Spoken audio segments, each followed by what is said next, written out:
that's backwards. Is it backwards to you or is it backwards to me? No, it looks right. It looks right? Okay, it looks not backwards because I'm looking. Okay, that looks right. Okay. I'm looking at the reverse through my camera. Hi, this is Laurie. This is Peter.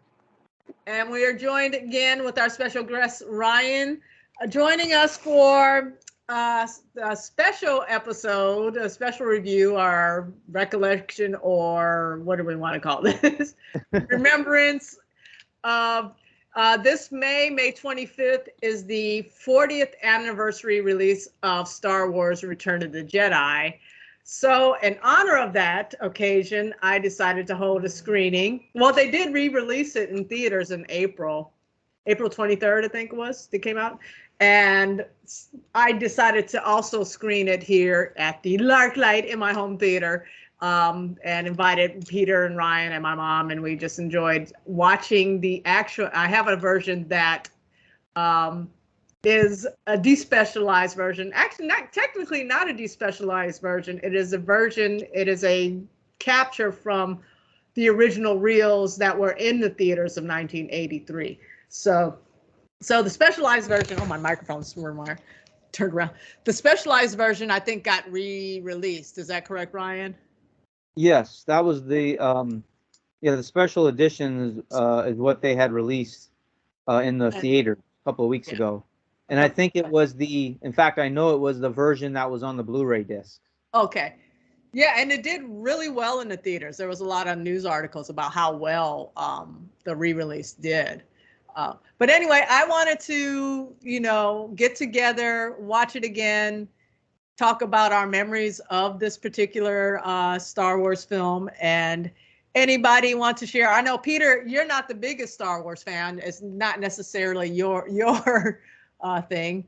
But if you want to share, I'm glad you're here to share and that you joined us for it, whether you stayed awake or not. So anybody, your thoughts, Star Wars Return of the Jedi over these 40 years? Well, Return of the Jedi originally was my least favorite of the three. Okay. I did say the three. Yeah, the three. The three. But although the least favorite, it was still a very good movie. But my favorite scenes though were the scooter chases. Oh, the biker chase. Speedsters. Yeah. I thought they originally and that they took a lot of chances that a lot of people wouldn't have taken. The way they chase through the forest instead of a dry, clean surface. They use that complicated and hectic surface, and I really appreciated it, and I liked it. Yeah, they threw some obstacles. Who would have thought to do the trench run was the first kind of like set piece that blew you away, and in the first film, and then you had the asteroid field in the second one. So it's like they're always like, how are we going to top that? And it's like, let's do something that's like a motorcycle thing. But how they came up with doing it through a forest is just, it was it is one of my favorite scenes. I love the speeder chase scene in Return of the Jedi. I mean, I love the whole movie too. It was, probably not my favorite of the Star Wars either, but it's not far below the other two. It's such a satisfying ending to that story arc. It just so effectively wraps that storyline up. And what other movies really have such a great ending? Just such a satisfying ending. particularly when you get to movies that are, you know, sequels or trilogies or something like that. So, Ryan, did you want to share your thoughts on? Yeah. Wow. Where do you start with this movie? I know it's. For me, it's my favorite Star Wars film. Mhm. Not just of the original trilogy, but of all 6 movies that George made. So for me, I it's like my how favorite. you clarify that George made. Yeah. So for me, it's my favorite of the 6 that he made, and I consider it the true conclusion to the saga. I don't count the Disney stuff. Yeah. No offense to those who enjoy those movies. But I really love this movie. I love Mark Hamill's performance in it. You can see his maturity, both as a person but also as an actor. And if you look back at the character arc as it went through in the original trilogy, you can really see how both the character evolves and he evolves as an actor alongside the character, going sort of this naive, whiny innocent in the original, uh, to sort of this angsty sort of young adult in Empire Strikes Back, to this very mature man in Return of the Jedi. So I mean, that's the thing that really stands out to me. I was a young child when this movie came out, and I can very vividly remember I was in kindergarten or first grade, having a Return of the Jedi school folder that had a picture of Luke Skywalker battling Vader on the second Death Star. And as a young child, I'd sort of daydream, about that, being Luke, fighting Vader, and all that. Years later, now as an adult, I look back at that film, and I still enjoy the action of it, but I see it a little bit from a different lens, where I appreciate more sort of the mythological underpinnings, religious parallels that I see in it, and I sort of see the figure of Luke, particularly in this movie, more so than it's the 2 predecessors of the original trilogy, as sort of this Christ-like figure, especially when he's on the second Death Star. From my vantage point, that's sort of like his way of the cross, his Via Crucis, if you will. It's sort of his passion. Um, and nobody's counting on him. Both Obi-Wan and Yoda basically want him to try to kill Vader and hopefully the Emperor. Vader has his own plans to try to use Luke as a tool to be an apprentice to help overtake the Emperor. And the Emperor's ready to discard Vader and take Luke on as a new apprentice. But nobody ever bets on Luke, which is where he has his own plan, where he's going to try to redeem his father. And he knows he may not come back from it. It may be a suicide mission. He tells Leia just as much, I might not make it back, and you're the only hope for the Alliance, for the Rebel Alliance. And he even says as much likewise to the Emperor. Soon I'll be dead and you with me. So he's not going in there trying to have some grand victory. He's trying to reawaken the spirit of his father, Anakin Skywalker, from the imprisoned tomb that is Darth Vader. And it's just, for me, it's just a very moving film, especially the original theatrical version. I find problematic in the special edition when they inserted Hayden Christensen into the conclusion on the DVD version, because to me, he didn't die as Darth Vader. He died once again as Anakin Skywalker. He had been redeemed. And in order to be redeemed, you had to have fallen again. So he did die as Anakin. He did die as a Jedi again. Yeah, he was middle-aged. He wasn't a young man. But he did die as Anakin Skywalker again. He wasn't Darth Vader. So that I've always had that problematic. I think Lucas was trying to do that to try to further tie the 2 trilogies together, but I don't think it was needed. They already went well together as it was, at least in my opinion. And aesthetically speaking, it looks very odd to have a young Anakin and Hayden Christensen, and then have an old Obi-Wan and Sir Alec Guinness. Yeah. If you're gonna do a young Anakin, at least maybe have a young Obi-Wan with Ewan McGregor there. Put Ewan McGregor in then. Yeah, But I prefer the original theatrical ending when Sebastian Shaw is the Force spirit of Anakin.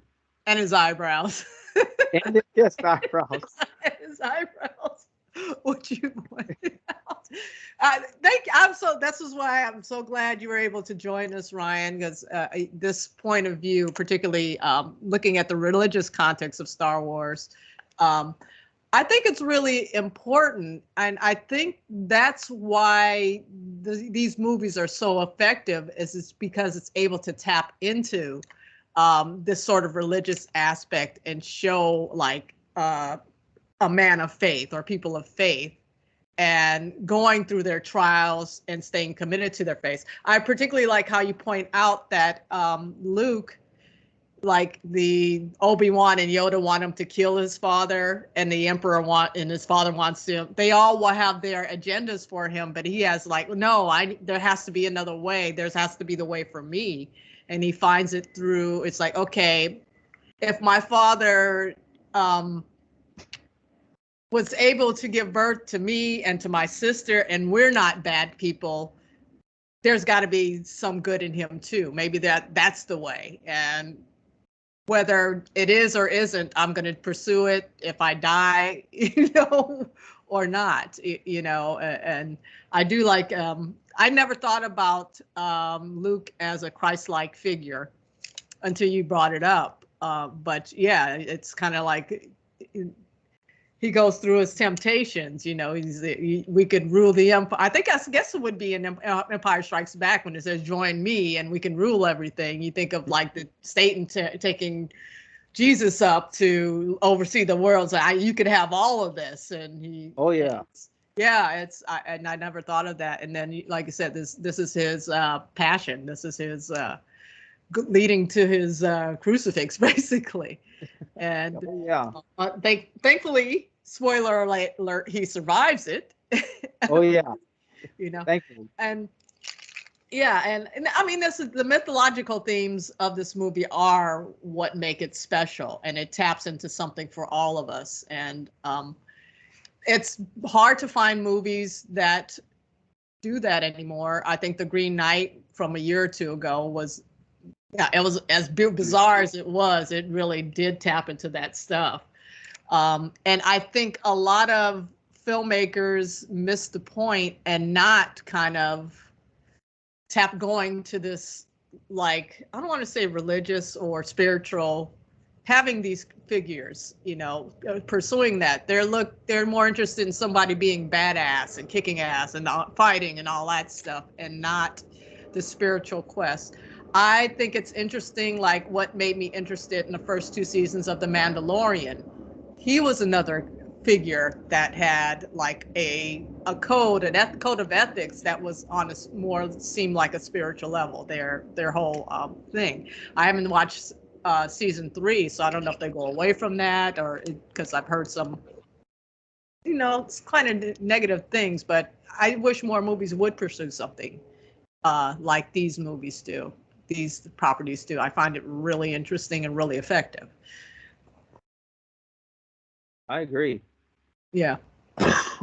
So, any other thoughts for you, Peter? Well, where were you 40 years ago when Return of the Jedi came out?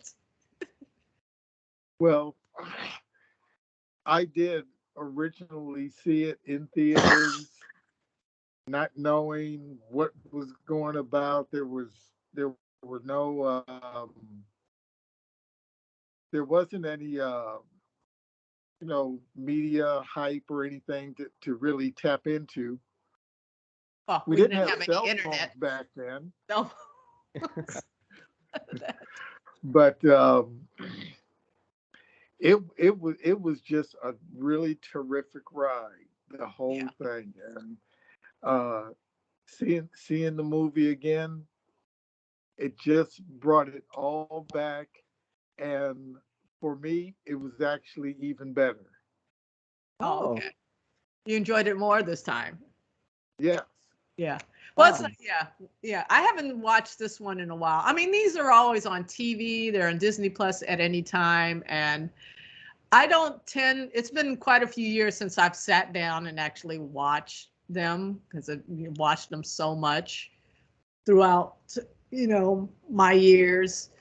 And probably watched this one the least, mainly because it was the last one to come out. So usually watch all 3 if you're going to watch them at all.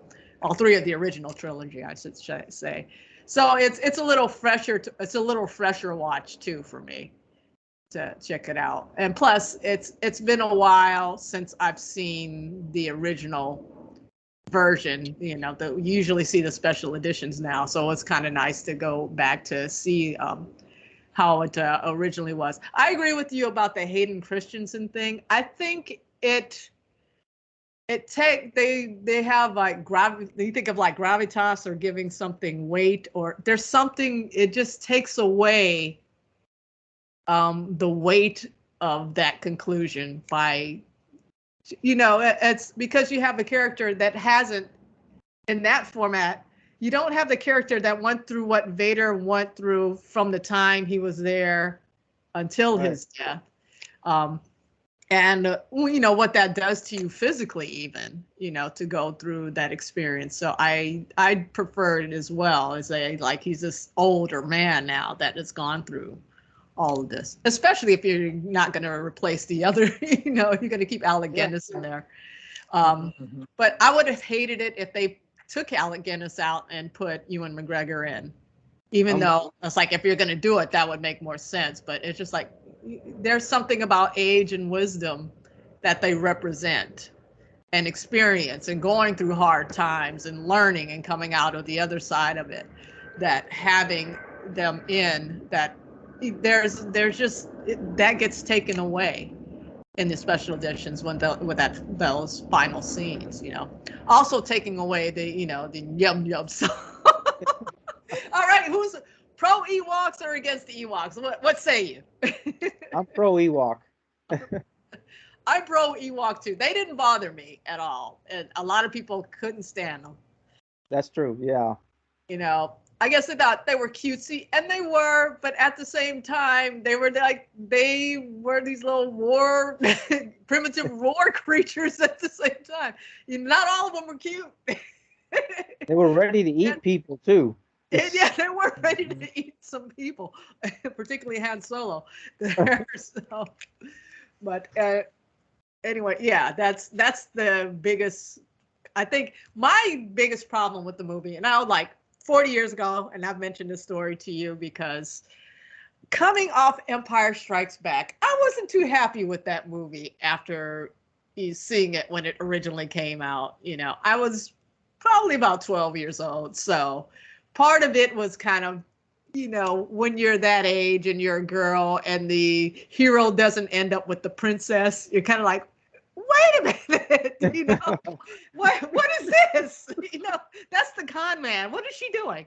And also, just, it doesn't have the happy ending that you expect. Of course, years later, I grew to appreciate it, and it is my favorite Star Wars, because I think it's the best one as well.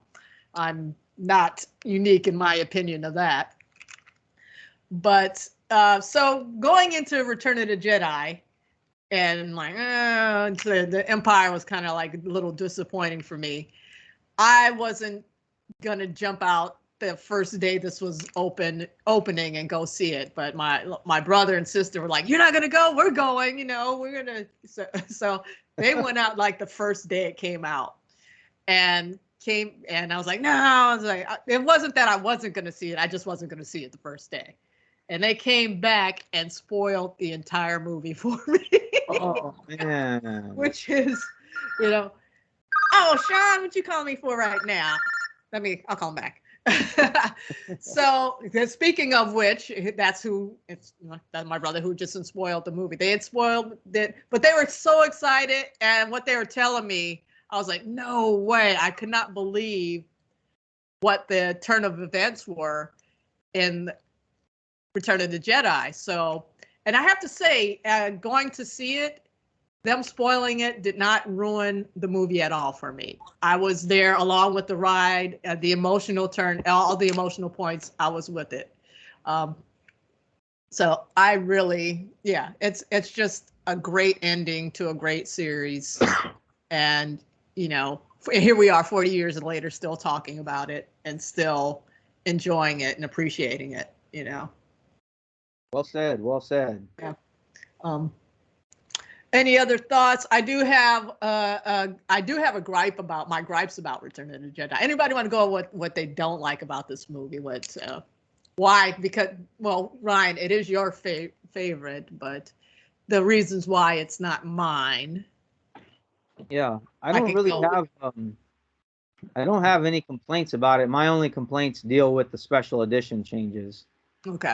Mainly the insertion of Hayden Christensen. I like in Jabba's palace, they did that new Jedi rock song. Right. I prefer the original version in the Yeah. theatrical edition, Hmm. but the Jedi rock song doesn't bother me all that much. But even though I prefer the original, so I can kind of tolerate it. But it's just changing Anakin to have a young Anakin instead of an old Anakin because he's supposed to be redeemed, and in order to be redeemed, you have to have fallen first. Yeah. And from my vantage point, if you put a young Anakin, that's not an Anakin who has fallen and made mistakes, horrible mistakes in his case, and therefore has not been redeemed. You have to have an older Anakin who has, like what you were saying earlier, had went through those difficult times, or Yeah. went through this horrible path of being Darth Vader. Only, once you have sinned, can you experience the grace of redemption. And if you Right. have a middle-aged Anakin, that is a redeemed Anakin who has experienced that grace of redemption, at least for me. Yeah. Um, Yeah. so Well, that's the only issue I have. Otherwise, the movie itself, I don't really have any problems with it. But like I said, I'm maybe biased since it's my favorite film. yeah. Peter, did you have Well, anything? I didn't like the Ewoks Okay. Ah, at That's all. fair. I thought they were created, they were thought about and everything to sell in the stores. ah, That is very obvious too. That is part of it. And but I thought they still kind of made there was enough seriousness in terms of them like dying in battle and stuff. And the little cute, you got these cute little teddy bears, just being taken out as kind of and thrown around. I think one stormtrooper throws one at one point, and that I thought they did a well enough job balancing their cuteness with their kind of like primitive primeval warlike nature, you know well, as far as a Star Wars movie, I wasn't expecting them to do it just took the edge off the cuteness just enough for me. But then, if it doesn't for you, that's fine as well. I totally get it. Yeah. I Well, um, looking at the remake and 40 years later, that whole thing, I did find them cute. Just they're great. But I remember first seeing this movie, and that was the one thing I was like, "You're trying to get me to go to the store to buy this? No way." No, stop trying to sell me toys. You know, Yeah. yeah. Then tell me it's a good story. Yeah, it's totally there. It totally is. Mhm. I mean, Boba Fett ends up being. I think that's was more upsetting to me than anything else. And I'll get to this. So what my problem with this movie has to do with at the first part of it, Jabba's palace. Not the whole sequence. There's just like certain characters and certain like sight gags that are just goofy and silly and kind of childish that I really didn't like. It was, what was the little guy that's at I keep forgetting his name. Salacious On Crumb. Jabba's lap. Yeah, Salacious Crumb. I couldn't stand that thing. That I guess I feel about him what you feel about the Ewoks. He's like, ah! It's like, come on. It's a stupid little Muppet, you know, and it's and the guards in there, they just look like they didn't look like creatures. They look like this movie that can do a good job of making Jabba's palace was obviously they're going back to the cantina. It didn't have the griminess of the cantina. There's also there's a scene kind of coming out in that section. There's like this little frog looking creature outside and some little bug starts squirting around, and it like, it snaps its tongue and eats it. Then it does this comical burp, and I was just like, "Come on," It's so those parts bug me to no end. But because I really, that action piece, the fight at the end on the barge, with Luke, saving the day and all, the whole action scene, I enjoyed so much that I didn't care. Boba Fett being taken out, and this is a big issue with everybody, him being taken out, introduced in the previous film, and everybody thought, oh man, I can't wait to see what he does next. And he like dies the first 5 minutes within the Return of the Jedi. That wasn't as big a deal to me because I didn't invest anything in that character, too much in that character in the first place. But I did think it was like, that sucks ways to go, but oh well, moving on, Now, they've got all this other goofiness going on in this part. So I was like, that's just kind of part of it. So that was my big peeve for Return of the Jedi. There's a scene, the scene between Luke and Leia, I kind of felt was a little too melodramatic. There's a scene when he's revealing that they're brother and sister in the Ewok Force. The acting in that was, I thought was a little between them. It doesn't bother me now. Actually, I always feel like the sound was kind of off sync in that scene as well, or the ADR, when they go and re-record the voices for the scenes, just is a little off. So I think that kind of bugs me as well. I think it affects the performance.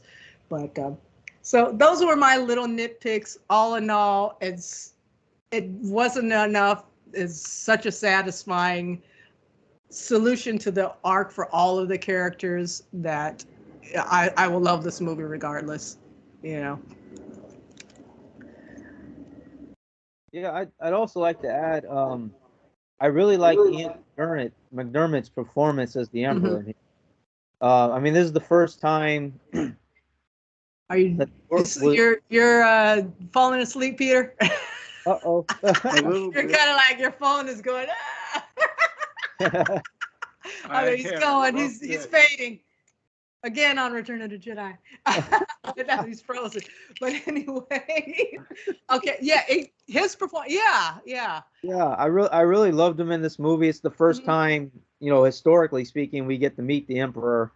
And I don't know, I just, over the years, no matter how many times I've watched this, I've just always loved him as the villain. I love some of his line delivery so much. Oh, yeah. Like your faith in your friends is yours. It's just stuff like that. I could do the Emperor all day. They did a great much like your fathers. It's just like I love it. They did a great scene of that on Robot Chicken. Oh, and where after he says, your faith in your friends is yours, and Luke goes, your faith in your mama, and then it turns into a Yo Mama contest. Oh my God. Robot Chicken was great. Oh, now I gotta look for that. Yeah, he was great, and seeing him in the prequels and then in the sequels, it's like, how old is this dude? And not realizing he was just in his mid to late 30s in the original, like that, yeah, something. And I mean, I would have thought he has you talk about gravitas. He has what do they call it as well? But he just brought something to that. I would have never thought he was a younger man.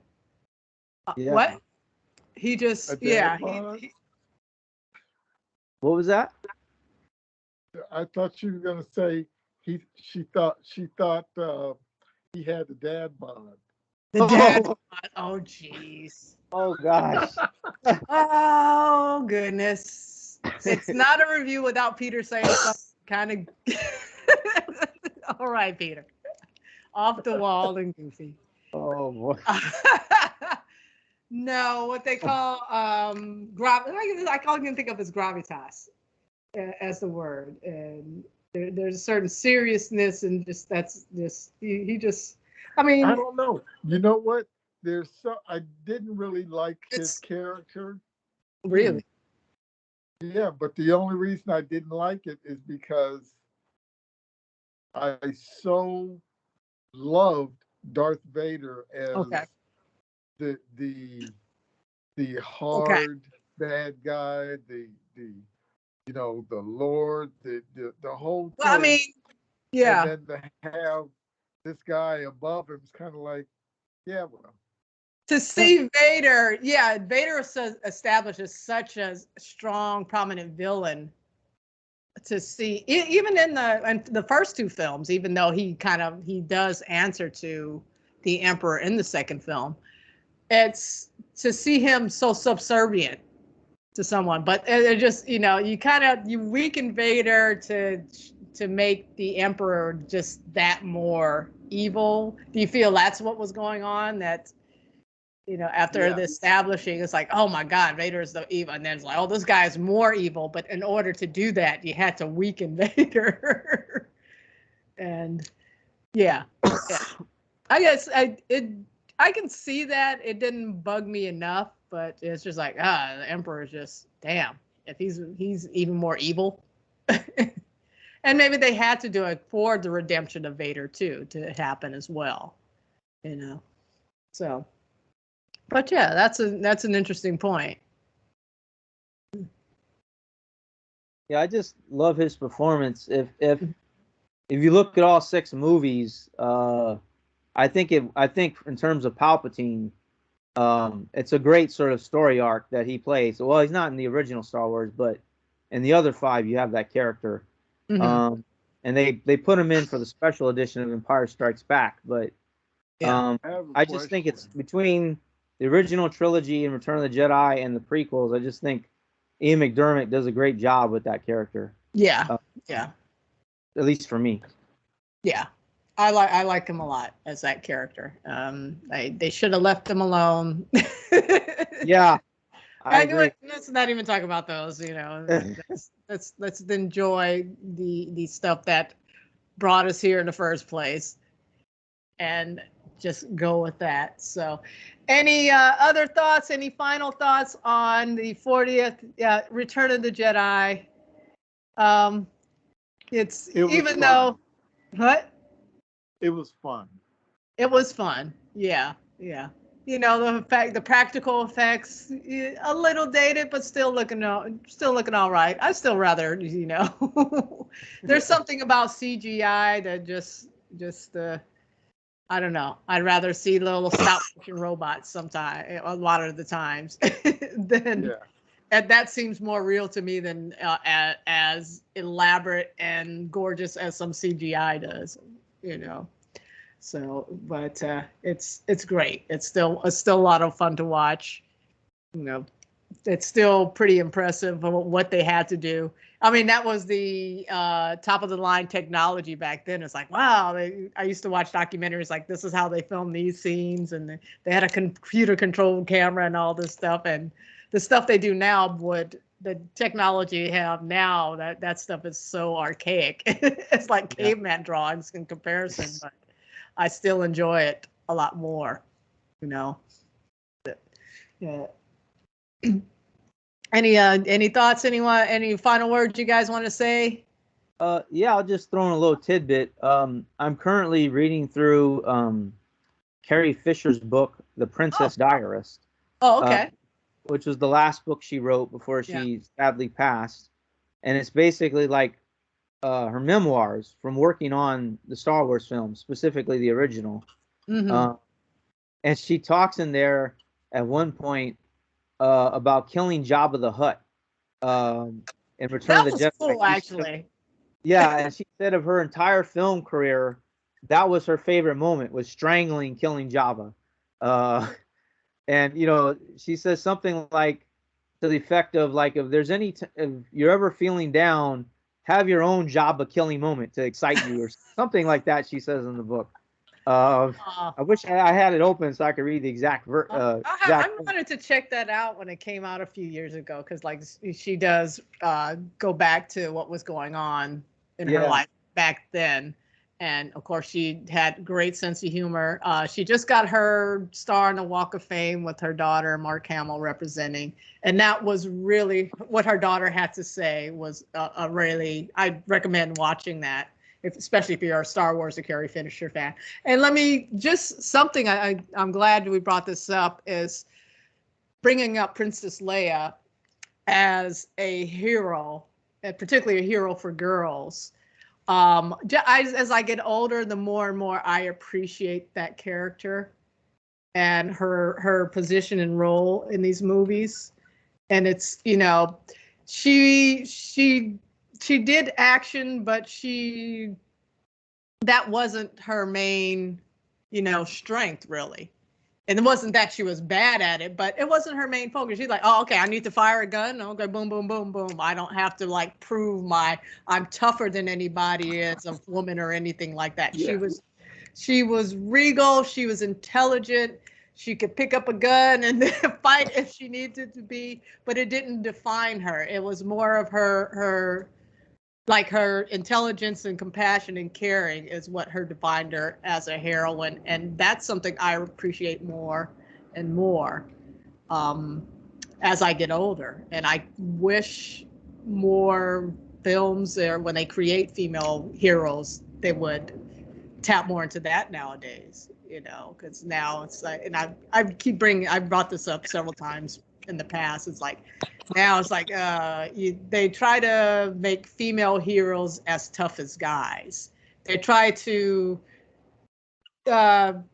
qualify their strength in masculine terms, which is like physical strength and being able to beat somebody up, and it instead of like feminine strength. And I really want to see a shift in that.